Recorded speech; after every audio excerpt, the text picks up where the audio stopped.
Hello বন্ধুরা, আসসালামু আলাইকুম। আজকে নিয়েছি তেলাপিয়া মাছের ভর্তা রেসিপি। তো প্রথমেই আমি হলুদ, মরিচ, লবণ, জিরা, ধনিয়া গুঁড়া এগুলো নিয়ে মাছটাকে ভালো করে মাখিয়ে নিচ্ছি। এবং আমি এর সাথে অর্ধেক আলু কুচি করে পাতলা করে কুচি করে নিয়েছি এবং সেটা একটু মশলা এবং হলুদ দিয়ে ভালো করে মাখিয়ে নিচ্ছি। মাখিয়ে আমি এটাকে 15 মিনিট রেখে দেব। এরপরে ফ্রাই প্যানে ভেজে নেব।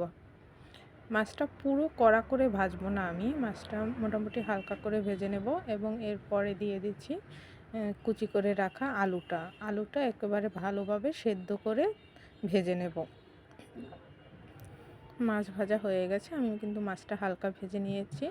এবার মাছটা তুলে নেব এবং আলুগুলো দেখেছি আমি সেদ্ধ হয়ে গেছে, তাই আলুগুলো একসাথে তুলে নিলাম।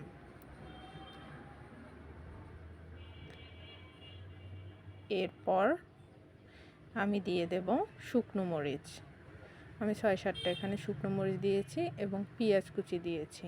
পেঁয়াজটা আমি হালকা ভেজে নেব, কড়া ভাজবো না। এরপর মাছটা কাটা ছাড়িয়ে নেব।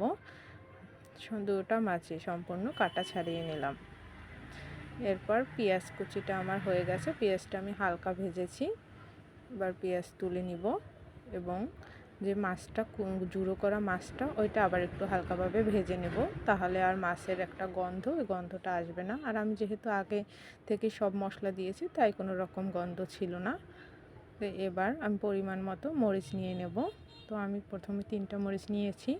মরিচগুলো লবণ দিয়ে ভালো করে মেখে এরপর আলুর সাথে মিশি করে নেব। আলুগুলো ভালোভাবে সেদ্ধ হয়ে গিয়েছিল, এজন্য আর মিশে করতে সমস্যা নেই। এরপর মাছ মিক্স করে নেব সাথে। এরপর নিয়ে নেব আমার ফ্রাই করা পেঁয়াজগুলো।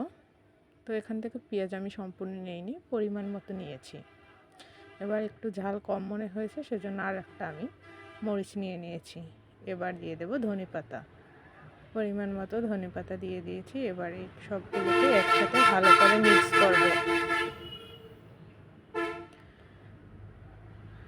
ভালো করে মিক্স করা হয়ে গেলে এবার আমি এগুলোকে বল শেপ করব।